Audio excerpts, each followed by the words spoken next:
then erase parts of it as I draw in the branches that come off of it. So I don't know if you want to wait until I get to that point before you draw your whole aorta, but this is a heads up. And I'm going to stretch it out a bit because the branches get very close together up here. So I'm going to bring them down a little bit farther so it's a little more clear what we're doing. So the abdominal aorta is the last part. Remember I said a lot of the book will talk about the descending aorta, which I divide into abdominal and thoracic. So our number 4 is the abdominal aorta. Okay?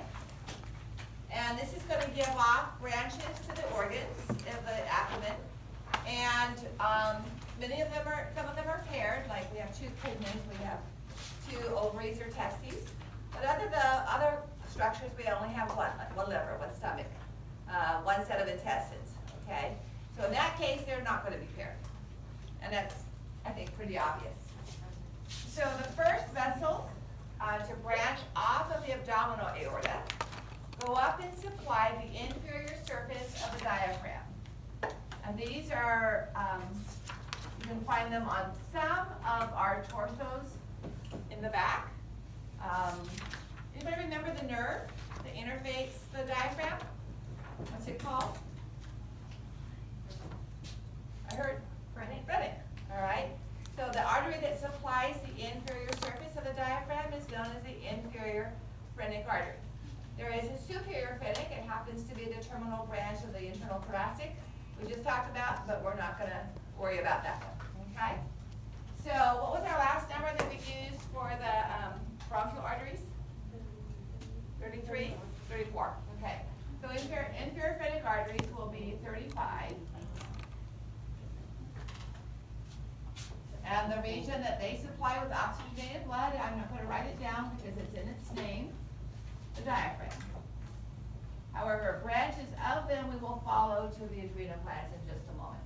So I drew these large enough to see, but they're actually about pencil thin. Okay, they're not huge vessels. You can see them on barely on this diagram here, going right up along the inferior aspects of the diaphragm. Okay. The next set of vessels come from a trunk. So as we've talked about before, the celiac trunk, which is the one we're going to talk about, doesn't supply anything directly, but it does give off 3 vessels that go to 3 organs of the abdominal cavity. Again, I'm not going to tag these 3 vessels where they're just 3 stumps on the end of the celiac trunk, but I'm going to use a diagram or a model where you can see the organs that they're going to. So we have the celiac trunk. It's going to give off the left gastric, which does the left side of this inner curvature of the stomach. It's going to give off the splenic, which goes over to the spleen, which is in the far left side of your abdominal cavity, tucked up under the ribs. And it's going to give off the hepatic artery, which, big surprise, goes to the liver. Okay? We have this large model, which I have an image of on there, that you can see if you look at the posterior and anterior view. So here's the stomach. Here's the aorta, abdominal aorta behind it, and if you look at the top here, you can see the celiac trunk and those 3 branches coming off. Okay? So I'll come back to this when we're look at the model that's on the board. So I'm going to bring this down a little bit. It's usually up here, but I'm going to bring it down a little bit, just so we have a bit of room. So that will be it's about 1.5 inches long. So this will be 36.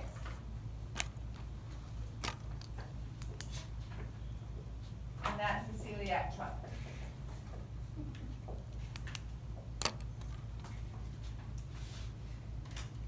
So over here we'll draw the spleen. I'm not going to draw in the stomach, but I will draw a little bit of the liver just to give you an idea. And curving around, you can kind of see the shape of the stomach there. That will be left gastric. We're following this inner curvature of the stomach right there. Remember I said there are some I want you to know left and right for? And this is what? Left gastric is a portion, is its name. This will be 37.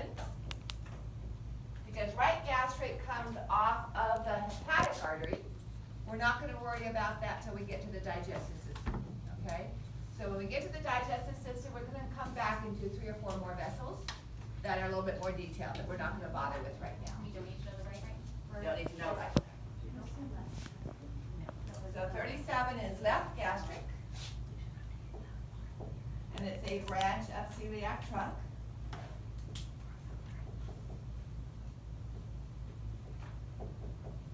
And gastric means stomach, so this is a vessel that supplies the stomach, okay?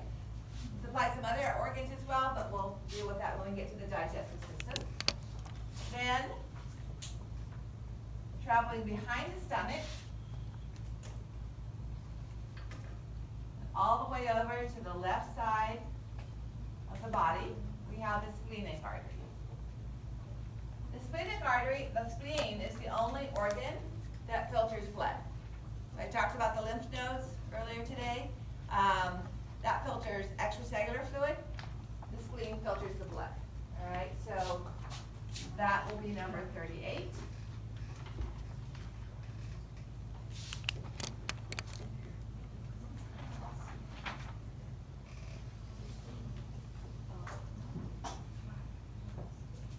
And then finally, going to the liver, we have the hepatic artery. In actuality, it's called the common hepatic because after the right gastric comes off, it's called the hepatic proper. But we're not going to worry about that. We'll just call it hepatic artery. And hepato means liver. So the 3 branches of the celiac trunk are left gastric, splenic, and hepatic.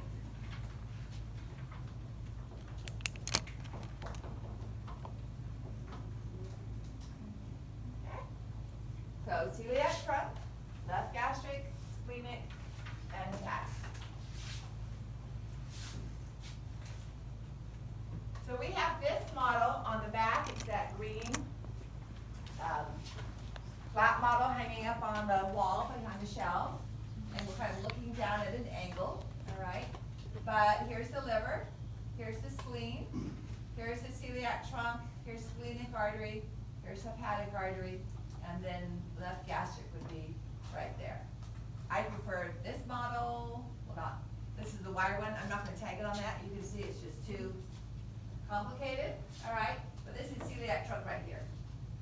Giving off the splenic and left gastric because it's shown in hepatic. But this is the one I just showed you, okay? So here's the abdominal aorta, we're looking at it from the back. So here's the left gastric, going on to the lesser curvature of the stomach. Here's the splenic, going behind the stomach all the way over to the spleen. And then following the large vein to the liver is hepatic. So I prefer when you can actually see the organ it's going to, or that pattern, so you're not just, again, looking at wires in space. It's a little bit better. So here we have left gastric, splenic, you can't see as well, but here's hepatic going up to the liver with that large portal vein. All right, the next vessel to come off goes to the small intestine. It's this one right here. So it comes off the aorta and passes between the stomach and the small intestine. If you can see it there or not. It's a short little branch right here, but I wouldn't tag it there. It's just a little stub. Now, do you guys remember what we call the double layer of peritoneum that draped over the oviduct? Mesenteries with mesosalpinx and mesoovarium. So this double layer of peritoneum also suspends the small intestine and the parts of the large intestine, and so the blood vessels are traveling between those 2 layers, and so they are called the mesenteric arteries. They're going to the small intestine, it comes off first, so it's called the superior mesenteric artery. If it's going to the descending colon, it comes off last of the aorta, and it's called the inferior mesenteric. So I'm going to put that one right here. Again, they're usually pretty close, but I'm going to drop this down a little bit. And here's a diagram of it from Netter's. So here's the celiac trunk with the left gastric, splenic, and hepatic. And here's the superior mesenteric. And the small intestine is about 21 feet long. The superior mesenteric artery is not, but you can see it gives all these branches going to the small intestine. And then it finishes by giving off a branch that goes to the large intestine on the right side, the ascending colon, and across the top. So So it makes sense that the superior mesenteric kind of angles over to the right, okay? So diagramming it on here, I'm just going to diagram this piece, coming out like that, because you don't need to know the other branches. And this will be number 40. Superior mesenteric, and I'll write what it goes to on the board.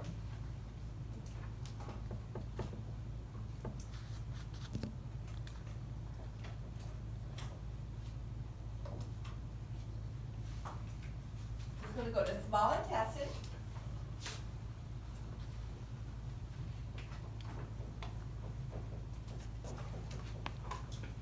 And ascending colon. Colon is just another word for large intestine. And the transverse colon. So the colon is an upside down U. Ascending colon on the right side, transverse going across the body, descending colon going to the left side. Okay.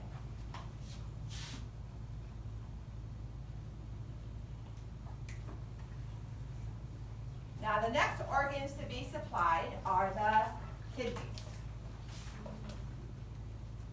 They are paired, and blood goes through them multiple times a day, all right? In fact, we make about 180 liters of urine filtrate every day. We don't have that much blood in our body.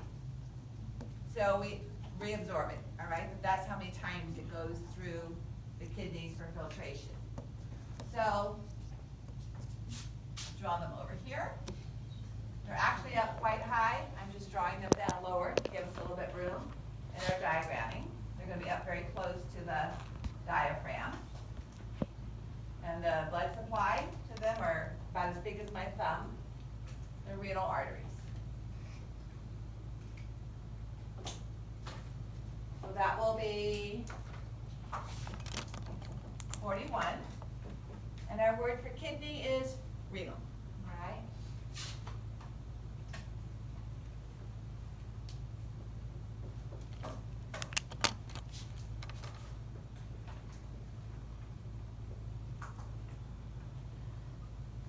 So again, a lot of the names of these vessels, it's not too difficult to translate from the organ or to the organ or region of the body that they're supplying. Now, before we leave the kidneys and move on to the large intestines, we have a pair of endocrine organs that sit on top of them, okay? So these are called the suprarenal because they're superior to the kidneys. I call them the adrenal, which means next to. It's just easier to say adrenal than suprarenal. I'm going to draw them in green. And just to make it easier to identify the vessels that supply them, I'll draw those in green as well. Each adrenal gland is supplied by 3 arteries. So this would be a lecture question as to which vessel those arteries are a branch from, okay? So, normally they're only a couple inches away from the superior phrenics. You can see it there. You can also see how the adrenal glands are right up against the diaphragm there. That's an autoclave. Nothing's about to blow up. Or here, you can see how close the adrenal glands are to the diaphragm. So to get a branch from the superior, the inferior phrenic is not as complicated or as long a shot as it looks like on the board. So coming from the superior phrenic, along the posterior abdominal wall down to the adrenal glands, is the superior adrenal artery. And this will be 42, and it's a branch of inferior phrenic.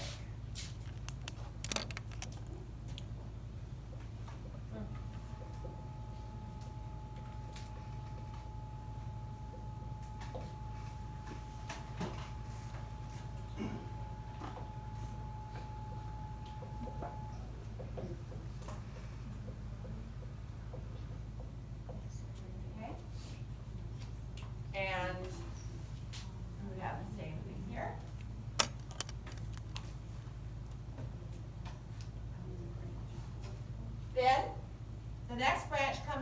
the abdominal aorta itself.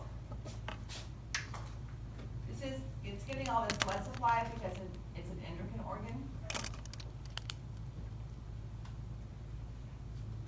So coming from the aorta, we have the middle adrenal artery.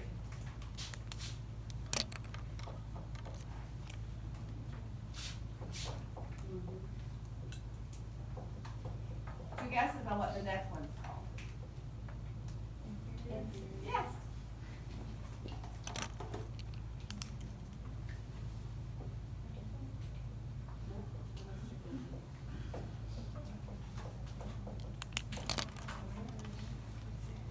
All right, and that comes from the renal artery itself. So here's it's not showing the connection for the superior, but here's the middle coming from the aorta. Some of our models show some of them, that we don't have any that show all of them. Coming from the renal artery to the adrenal gland are the inferior adrenals. When it comes to the veins, all you have to know is adrenal vein, okay? There's not the variation that we have here. So this is going to be number 44.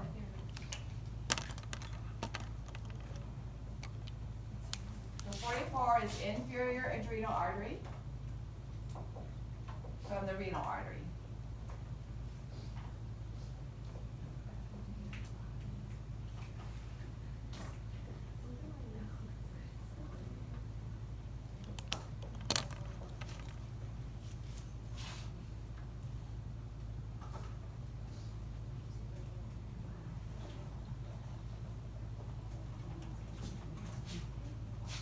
See these thin vessels right here? I'm going to draw them a little bit more complete than they show them there. What do you think those are? Pardon? Gonadal. Either the ovaries or the testes, because I don't know if this is a guy or a girl that I'm drawing. Remember how they develop with the kidneys? So it makes sense that their blood supply comes off very high near the origin of the kidney's blood supply. So these are the pair of, actually I'll do it over here. These are the pair of gonadal arteries, either ovarian or testicular. 45.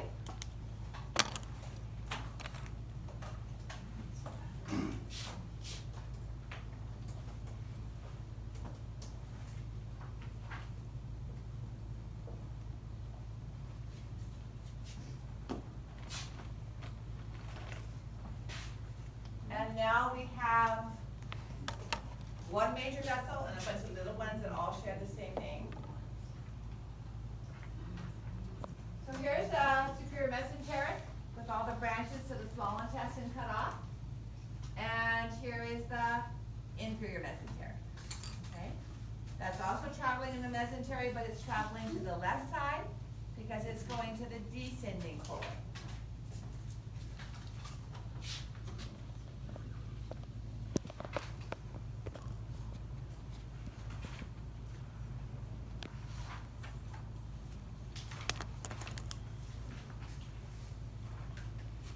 So 46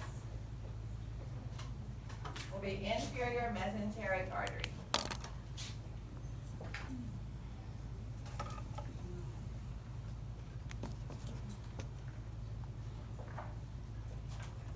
And it's going to supply descending colon and sigmoid colon and rectum. I'm not going to make a big deal about sigmoid because we're not in the digestive system yet, so we'll just say descending colon and top of rectum.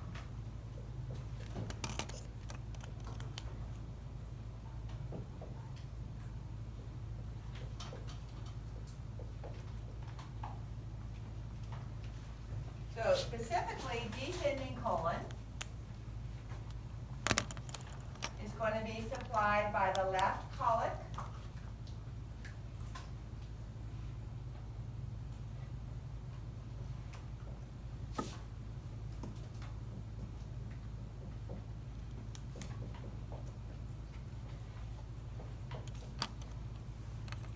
And the top of the rectum is going to be supplied by the superior rectum.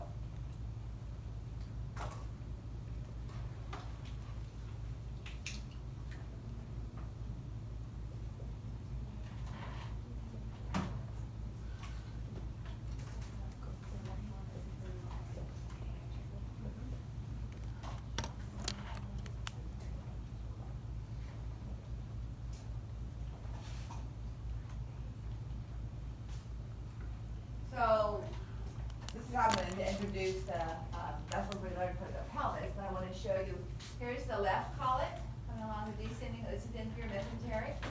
Let's see if I can move that down.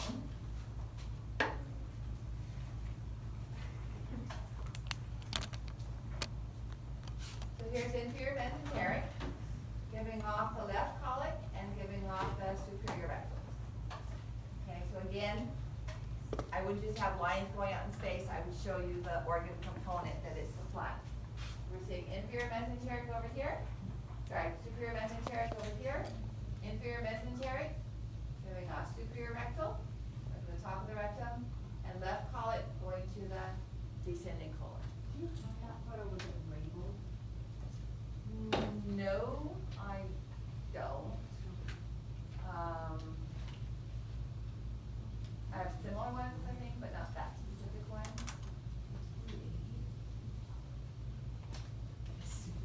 All right, before we leave the abdominal cavity, notice these vessels coming off right here and here, and then this view here, and then this view here. Those look very similar to the posterior intercostals, coming off the back of the abdominal aorta, just like the posterior intercostals came off the back of the thoracic aorta. But there's no ribs there, so we don't call them intercostals. These vessels supply the deep muscles, but they also go into the spinal cord, all right? And these are known as lumbar.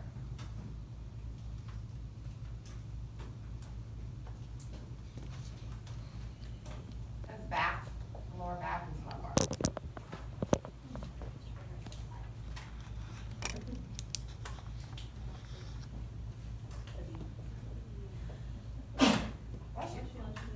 So I told a story to the class last night, a clinical case of this middle-aged man who was driving home and suffered an abdominal aneurysm. An aneurysm is when an artery ruptures. It can be a balloon aneurysm that where the wall thins and it pops, or it can be a splitting aneurysm where it separates along the length of the vessel and there's more gradual leakage. But obviously the abdominal aorta is under high pressure. It's pretty direct from the heart's contraction. And most of you probably laying on your back, either out sunning or in bed or on the floor, and you've seen your abdominal wall rise like a pulse. That's from the expansion all the way through all the organs you have of the abdominal aorta, moving your whole abdominal contents. So he drove himself to the hospital before he lost consciousness, and they fixed his aneurysm, but they had to do so. They had to divert the flow of blood, and they had to tie off the lower part of the aorta. Now, he didn't lose his lower limbs, technically, but because the lumbar arteries are not receiving blood, they supplied a major portion of the spinal cord. In this region right here, the lower portion, the sacral region of the spinal cord died, and he lost motor and sensory from his lower extremities and some autonomic function in his pelvis because of the loss of spinal cord components. So I just say that to illustrate that these do more than just the bone of that region, okay? All right, so this is really not as complicated as it looks, as long as you are able to trace the vessels to the organs that they're going to, okay? The last thing we're gonna look at now are what happens to the aorta as it divides to form the common iliac, and then we're gonna follow internal iliac into the pelvis. I'm not gonna have you identify all of the branches off of internal iliac. I'm gonna have you identify obturator artery, middle rectal, internal pudendal, and inferior rectal, okay? But I do want you to know that all the organs of the pelvis, like the uterus and the vagina and the bladder and the prostate gland and seminal vesicles, all get their blood supply from branches of the internal iliac, okay? So, back to this image here. I want to answer question 6. Have you done 5 already, or did I skip over it to talk about something? Skipped over it? Okay, let's go back to 5. Let's go back. Okay, each of the following arteries is a branch of the subclavian artery except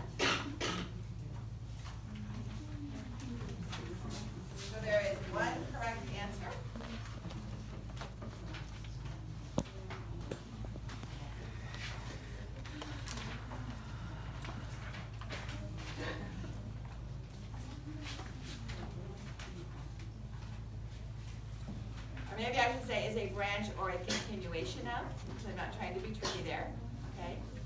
So each of the following is a branch or a continuation of the subclavian artery except.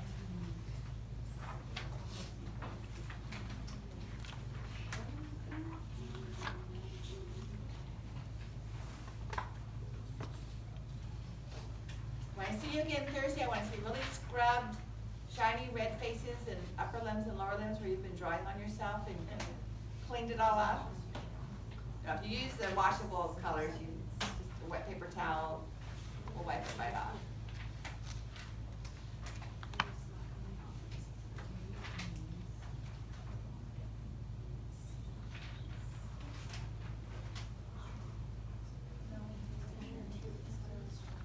I just started doing those adrenal arteries in green last night.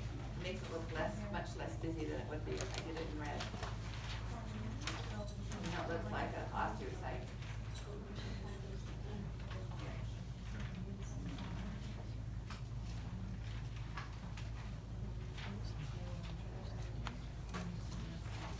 You guys done? See? It's not A. Another way of looking at that is what artery, each of those is a branch of what? So where does the internal thoracic artery come from? Where does the vertebral artery come from?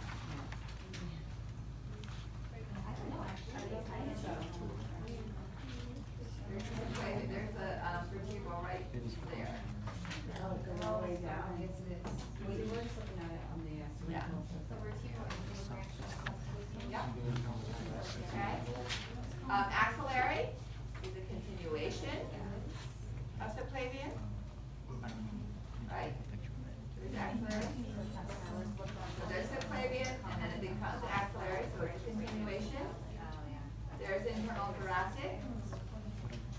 We have vertebral, internal thoracic, axillary are either branches of or continuation. There's thiocervical trunk. What was the other choice? Common carotid. Okay, there's common carotid. That's a branch of brachiocephalum. And there's the other common carotid, and that's a branch of the aortic arch. Okay? Neither of which is the subclavian. No.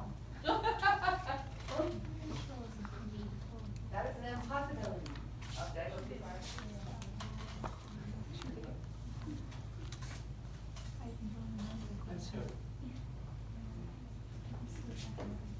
May I raise the board?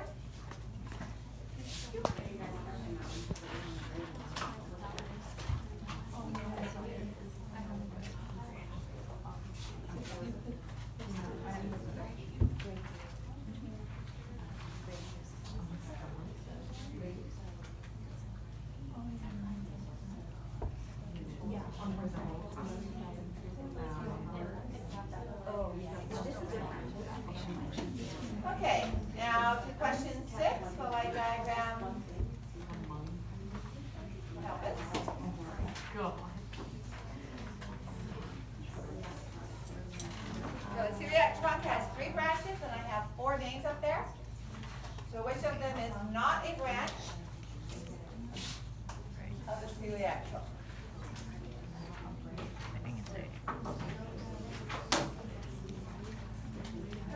Without looking, I think it's A. What was the last number we used? For our lumbar arteries, 49?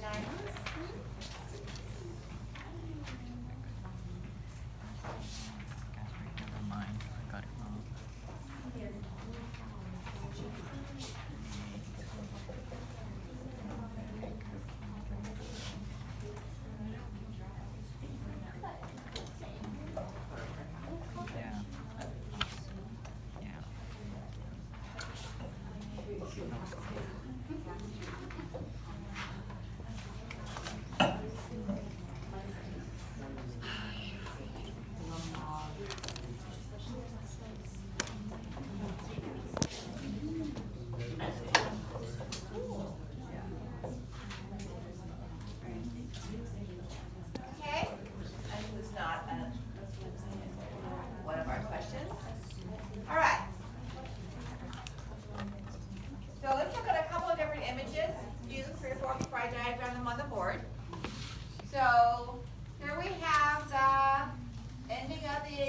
abdominal aorta forming the common iliac arteries, what I've drawn on the board, okay? Right about the sacrum. Then, common iliac divides to form internal iliac and external iliac. We'll follow external iliac on Thursday. It changes its name to femoral as soon as it enters into the thigh, okay? Internal iliac on this side, you can see drops down into the pelvis. And it's going to give off the obturator artery, which comes to the obturator foramen, you recall from the pelvis and supplies medial thigh. And it's going to give off vessels that go to your buttocks to supply your gluteal muscle. You don't have to worry about those. And it's going to give off named uterine arteries and vaginal arteries to go to those organs. But the only named one other than obturator that is a direct branch of two. Here's middle rectal. So we have three rectals. Superior rectal goes to the top of the rectum from the inferior mesenteric. Here's internal iliac. It's going to give off the obturator, and it's going to give off middle rectal, which goes, big surprise, to the middle of the rectum. And then internal pudendal is going to end by forming, internal iliac is going to end by forming internal pudendal. Remember our pudendal nerve? Internal pudendal artery travels right with it, so the two are found together. And inferior rectal goes to the last couple of inches, the anal canal. The reason I mention these with arteries is because they're more important with veins because of hemorrhoids. So external hemorrhoids are formed as a varicosity of the inferior rectal veins. And internal hemorrhoids are formed as varicosities of the middle rectal vein. Okay? So from this view, this is looking from the back of somebody because the sigmoid colon comes down the left side. We haven't squished it around and turned the vessel, we're just looking through the back. So here again is the common iliac, internal iliac, and giving off middle rectal, and then becoming internal pudendal, and giving off the inferior rectal. This is a more confusing picture because of all the bright green, but it's, for the vessels, it's a little bit clearer if we take our time. Here's superior rectal from the inferior mesenteric. Here is common iliac giving off external.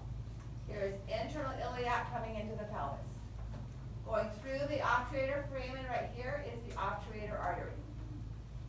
And we'll look at that in lab next week when you can see the larger muscle models.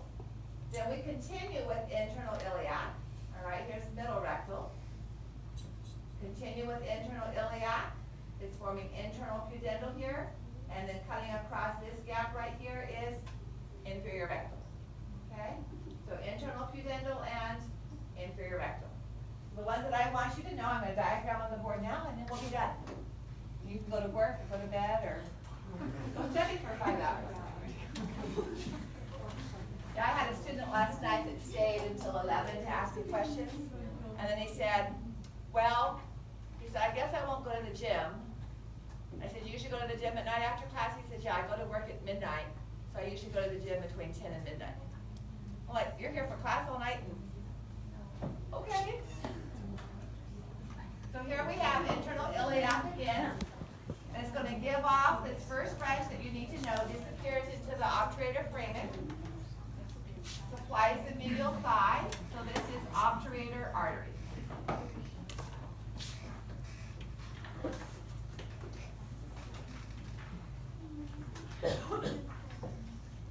Okay. That one leaves the pelvis. It doesn't supply anything inside the pelvis. Then, part of the internal iliac is going to leave the pelvis and go supply the buttocks, so we're not going to worry about that. The rest of it comes down, gives off branches to the uterus and so on. We're not going to worry about that. And then this gives off the middle rectal artery. Okay? The obturators branch off the external? No, the branch off the internal. So first branch off the internal. Oh, that's the Yeah. internal. So this is 52. So 54 is middle rectal.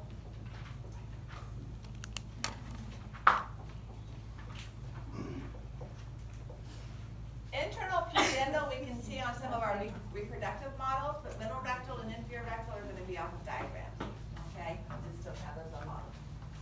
So this is going to go to the middle rectum. Then This is internal pudendal. It actually doesn't go straight down, it's traveling into the perineum, but for diagrammatic sake, I'm just drawing it straight down.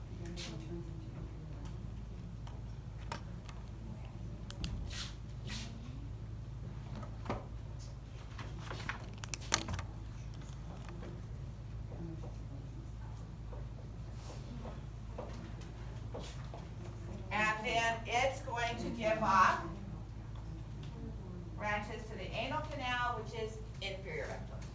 Okay?